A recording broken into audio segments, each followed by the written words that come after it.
जय हिंद everyone. Welcome to exam date current affairs and study station. आज है 22 फरवरी 2022। आज के जितने भी इम्पोर्टेंट करंट अफेयर्स हैं उनकी चर्चा की जाएगी। करंट अफेयर की पीडीएफ डिस्क्रिप्शन में दिए गए लिंक से डाउनलोड कर सकते हैं। चैनल को लाइक, सब्सक्राइब और शेयर जरूर करें। आज का पहला क्वेश्चन, हाल ही में किस राज्य ने 21 फरवरी 2022 को अपना 36वां स्थापना दिवस मनाया? तो इस प्रश्न का सही उत्तर ऑप्शन ए, मिजोरम। 1986 में भारतीय संविधान के 53वें संशोधन के बाद मिजोरम ने 20 फरवरी 1987 को राज्य का दर्जा प्राप्त किया था। इस प्रकार यह भारत का 23वां राज्य बन गया था। मिजोरम को पहले असम के लुसाई हिल्स जिले के रूप में जाना जाता था। 1954 में इसका नाम बदलकर मिजो हिल्स जिला कर दिया गया और 1972 में एक केंद्र शासित प्रदेश बन गया। यह म्यांमार और बांग्लादेश के साथ अंतर्राष्ट्रीय सीमा साझा करता है। मिजोरम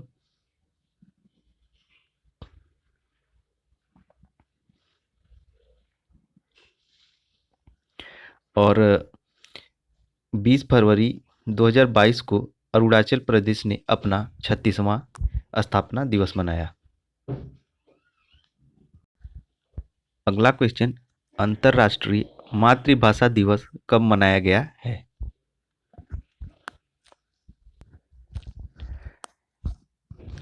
इस प्रश्न का सही उत्तर ऑप्शन सी, 21 फरवरी।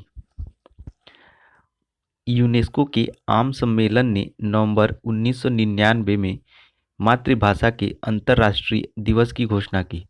हालांकि इसे औपचारिक रूप से वर्ष 2002 से संयुक्त राष्ट्र महासभा द्वारा मान्यता दी गई थी। दिवस के पीछे का उद्देश्य दुनिया के लोगों द्वारा उपयोग की जाने वाली सभी भाषाओं के संरक्षण और संवर्धन को बढ़ावा देना है। 2022 की विषय वस्तु है using technology for multilingual learning, challenges and opportunities. Theme एक बार फिर से सुनिए, using technologies for multilingual learning, challenges and opportunities. और 20 फरवरी को विश्व सामाजिक न्याय दिवस मनाया गया।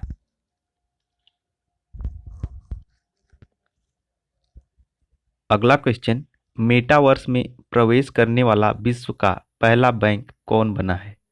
तो इस प्रश्न का सही उत्तर option A, JP Morgan bank. JP Morgan metaverse आभासी विश्व नेटवर्क जो सामाजिक कनेक्शन पर केंद्रित है में प्रवेश करने वाला दुनिया का पहला बैंक बन गया है। जेपी मॉर्गन ने मेटावर्स में एक गोमेद लाउंज खोला है जो ब्लॉकचेन आधारित डिसेंट्रलैंड की दुनिया में एक आभासी लाउंज है जिसमें उपयोगकर्ता अपूर्णी टोकन के रूप में जमीन के आभासी भूखंड खरीद सकते हैं। उपयोगकर्ता एथेरियम ब्लॉकचेन के माध्यम से भी खरीदारी कर सकते हैं। एथेरियम एक क्रिप्टो करेंसी है, इसके माध्यम से मेटावर्स में खरीदारी कर सकते हैं। अब मेटावर्स है क्या? मेटावर्स एक वर्चुअल दुनिया है, जैसे हमारी रियल वर्ल्ड है उसी टाइप का है। वहाँ आप सब कुछ वर्चुअल में खरीद सकते हैं। ज़मीन वर्चुअल खरीद सकते हैं, गाड़ियाँ वर्चुअल खरीद सकते हैं, घर वर्चुअल खरीद सकते हैं। इस दुनिया से परे की दुनिया है मेटावर्स। और जेपी मॉर्गन बैंक यह एक मल्टीनेशनल इन्वेस्टमेंट बैंक है और फिनेंशियल सर्विस होल्डिंग कंपनी है। इसका मुख्यालय न्यूयॉर्क, यूनाइटेड स्टेट्स में है और इसके सीईओ जेमी डाइमन है और इसकी स्थापना 1 दिसंबर वर्ष 2000 में हुई थी। और इससे एक क्वेश्चन और है, आईपीएल की नई टीम गुजरात टाइटंस ने भी मेटावर्स में वर्चुअल स्पेस बनाया है।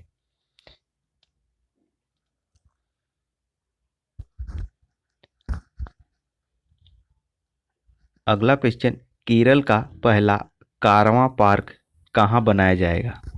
तो इस प्रश्न का सही उत्तर ऑप्शन ए, वागामोन।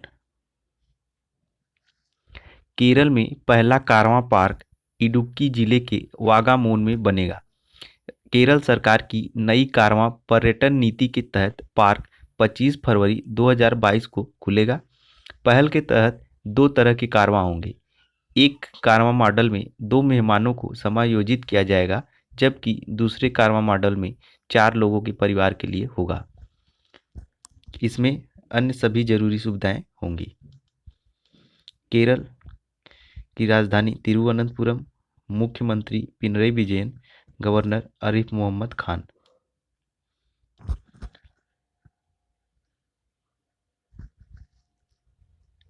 अगला क्वेश्चन, कृषि नेटवर्क स्टार्टअप ने किसे अपना ब्रांड एम्बेसडर बनाया है? तो इस प्रश्न का सही उत्तर ऑप्शन बी, पंकज त्रिपाठी। ये हैं पंकज त्रिपाठी। कृषि नेटवर्क ने फिल्म अभिनेता पंकज त्रिपाठी को अपना ब्रांड एम्बेसडर नियुक्त किया है। अभिनेता ने स्टार्टअप में निवेश भी किया है। आईआईटी खड़गपुर के पूर्व छात्र आशीष मिश्रा और सिद्धांत भूमिया द्वारा स्थापित स्टार्टअप किसानों को विभिन्न मुद्दों पर उनकी शंकाओं को दूर करने के लिए प्रासंगिक जानकारी प्रदान करता है। यह कृषि से संबंधित किसी भी मुद्दे पर प्रश्नों के लिए 15 मिनट के उत्तर प्रदान करता है। शाहरुख खान को A23 गेमिंग कंपनी ने अपना ब्रांड एम्बेसडर बनाया है और ऋतिक रोशन को सर्कल 24 ने अपना ब्रांड एम्बेसडर बनाया है।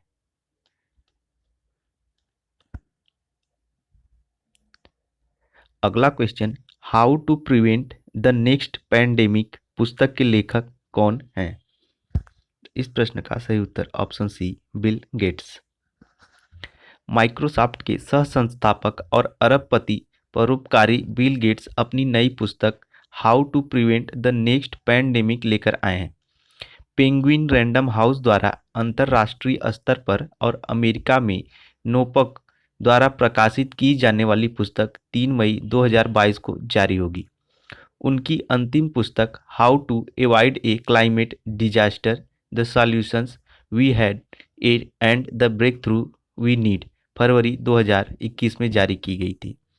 रस्किन बॉन्ड के द्वारा हाल ही में लिखी गई a little book of India.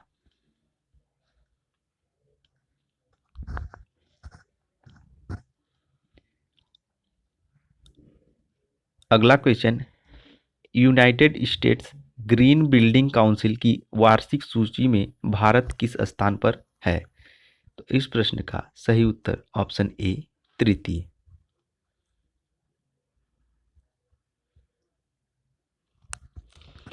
US green Building Council की वार्षिक सूची 2021 में LEED प्रमाणित हरित भवनों के लिए भारत दुनिया में तीसरे स्थान पर है। प्रथम स्थान पर चीन और द्वितीय स्थान पर कनाडा है। अमेरिका सूची में शामिल नहीं है, लेकिन LEED के लिए दुनिया का सबसे बड़ा बाजार बना हुआ है। LED का पूरा नाम leadership in environment and energy design. दुनिया में सबसे व्यापक रूप से इस्तेमाल की जाने वाली ग्रेड ग्रीन बिल्डिंग रेटिंग प्रणाली लीड है। LEED इसका पूरा नाम है leadership in energy and environmental design. अगला क्वेश्चन, नागरिक हवाई क्षेत्र में ड्रोन उड़ानों को अनुमति देने वाला विश्व का पहला देश कौन बना है? इस प्रश्न का सही उत्तर ऑप्शन ए, इजराइल। इजराइल नागरिक हवाई क्षेत्र में ड्रोन की अनुमति देने वाला पहला देश बन गया है।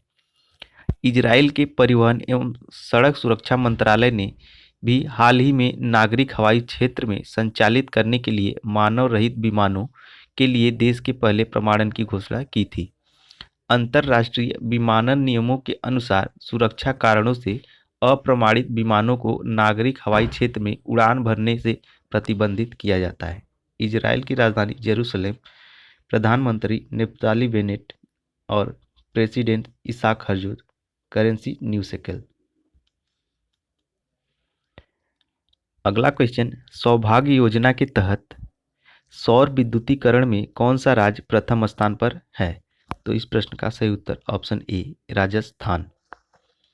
राजस्थान में सौर आधारित स्टैंड एलोन प्रणाली के माध्यम से अधिकतम घरों का विद्युतीकरण किया गया है। सौभाग्य योजना के तहत राजस्थान में सौर आधारित स्टैंड एलोन सिस्टम के माध्यम से 1,23,682 घरों का विद्युतीकरण किया गया है।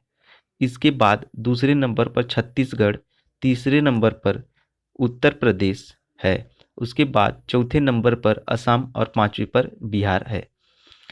पहल के तहत हिमाचल प्रदेश, सिक्किम और जम्मू कश्मीर में शून्य लाभार्थी हैं।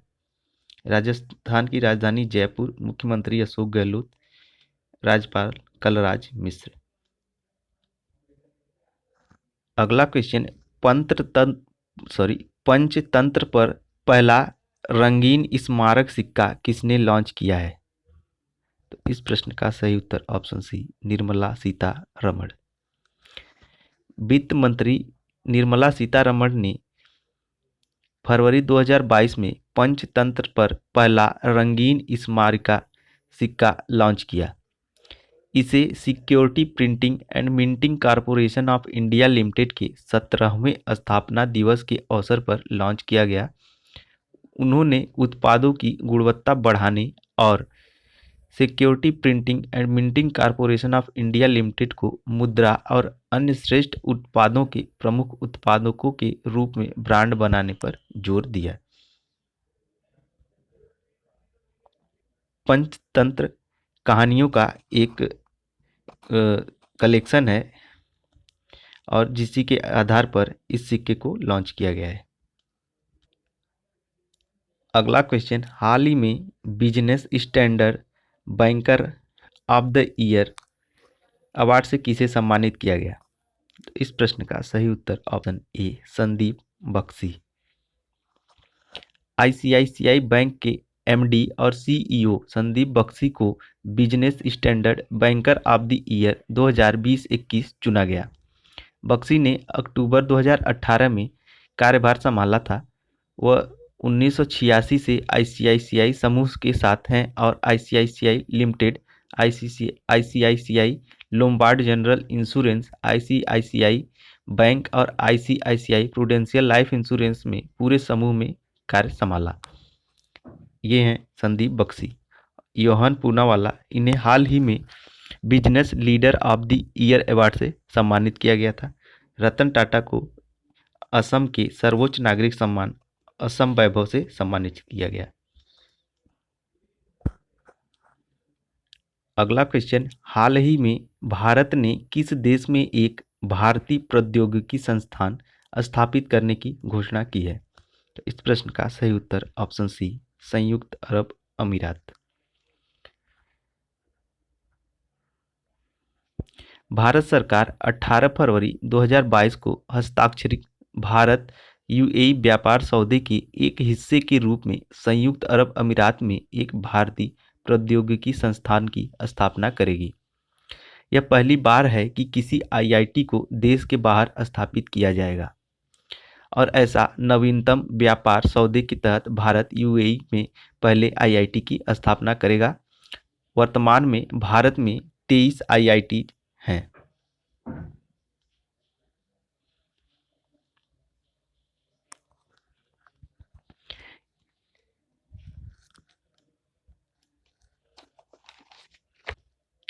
यूएई की राजधानी अबू धाबी। यूएई के प्रेसिडेंट हैं खलीफा बिन जायद अल नाहियान। अगला क्वेश्चन, भारत की पहली biosafety level 3 containment mobile laboratory कहाँ शुरू की गई है? तो इस प्रश्न का सही उत्तर ऑप्शन बी, नासिक। स्वास्थ्य और परिवार कल्याण मंत्रालय की घोषणा अनुसार 18 फरवरी 2022 को नासिक, महाराष्ट्र में भारत की पहली biosafety level 3 containment mobile laboratory शुरू की गई है। यह नए उभरते और फिर से उभरने वाले वायरस संक्रमणों जो अत्यधिक संक्रामक हैं और मनुष्यों के लिए घातक क्षमता रखते हैं की जांच के लिए स्थापित की गई है। इसे भारतीय आयुर्विज्ञान अनुसंधान परिषद द्वारा डिजाइन किया गया।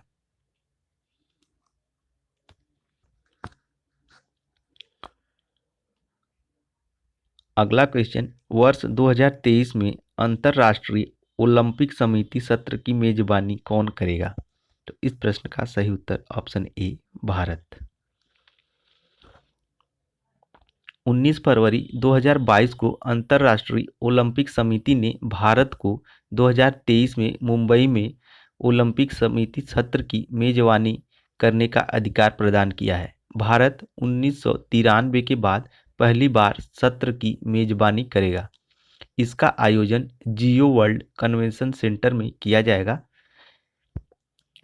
आईओसी सत्र आईओसी के सदस्यों की वार्षिक बैठक है जिसमें 101 मतदान सदस्य और 45 मानद सदस्य शामिल हैं।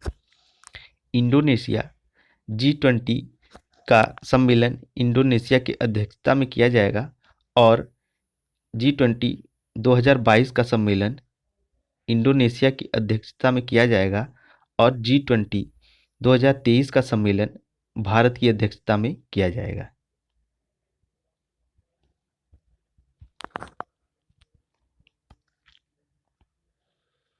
अगला क्वेश्चन, पदार्पण पर तिहरा शतक लगाने वाले विश्व के पहले खिलाड़ी कौन बने हैं?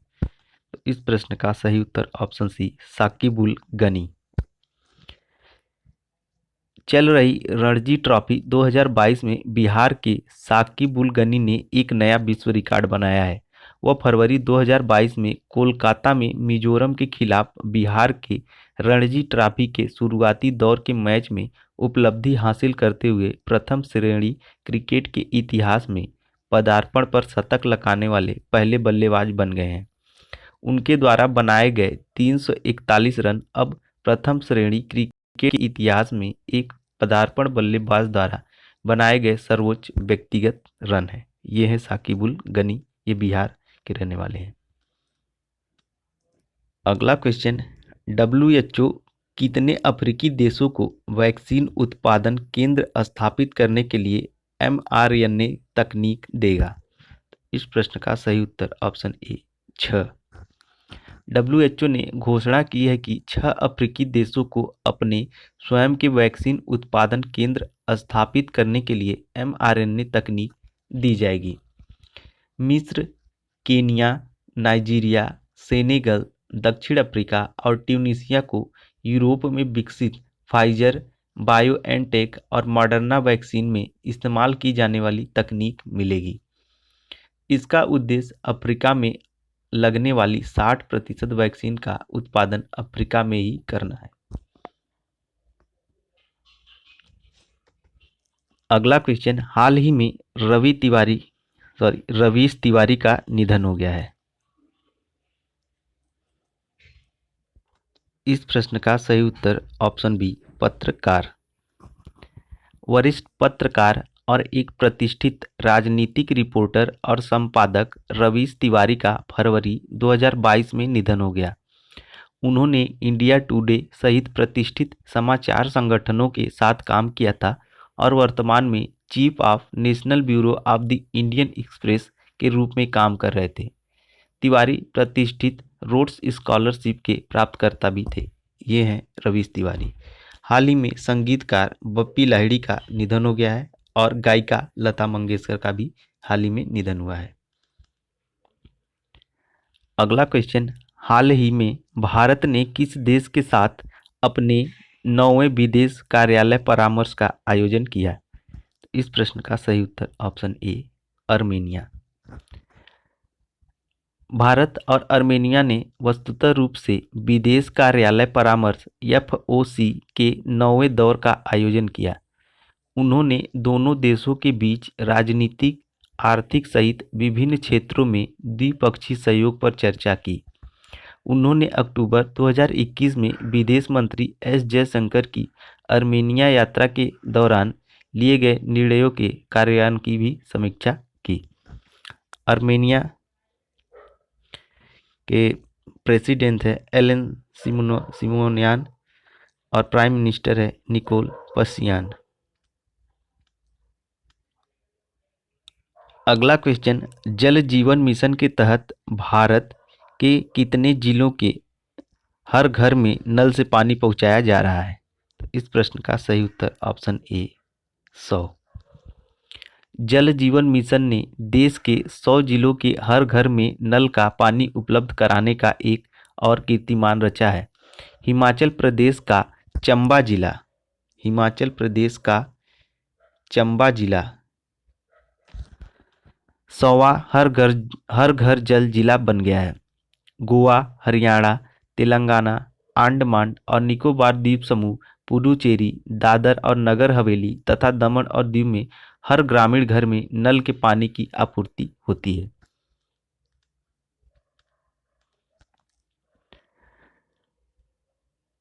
अगला क्वेश्चन, राष्ट्रीय उच्चतर शिक्षा अभियान की अवधि किस वर्ष तक बढ़ा दी गई है? इस प्रश्न का सही उत्तर ऑप्शन सी 2026। राष्ट्रीय उच्चतर शिक्षा अभियान एक केंद्र प्रायोजित योजना 31 मार्च 2026 तक राज्य सरकार के विश्वविद्यालयों और कॉलेजों के वित्त पोषण के अपने संचालन को जारी रखेगी। इस योजना का उद्देश्य समानता, पहुंच और उत्कृष्टता हासिल करना है। नए चरण के तहत राज्य सरकारें व्यावसायिक शिक्षा और कौशल उन्नयन के माध्यम से लिंग समावेशिता, समानता पहल आदि के लिए जा सकेंगी। अफेयर की पीडीएफ डिस्क्रिप्शन से डाउनलोड कर लीजिए। चैनल को लाइक, सब्सक्राइब, शेयर जरूर करें। कल मिलते हैं नए करंट अफेयर्स के साथ। तब तक के लिए जय हिंद, जय भारत।